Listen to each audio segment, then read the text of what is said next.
Hello everyone, welcome back to the channel. So today I'm going to tell you how to change email address on Facebook. If you are using Facebook and now you want to change your email address, so let's see how can you do this.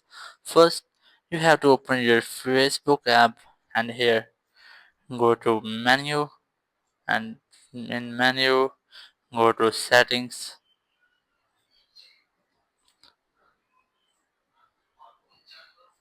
In settings, you just have to tap on account center and here select personal details.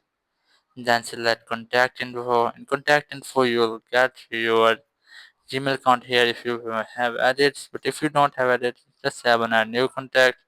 Then select add email. And here you just have to enter email address to add email to your Facebook account. But if you have already an email address added to your Facebook account, you just have to delete that first and then add your account. So that's how you can change or add email address on Facebook. Thank you very much for watching the video. Until next video, bye bye.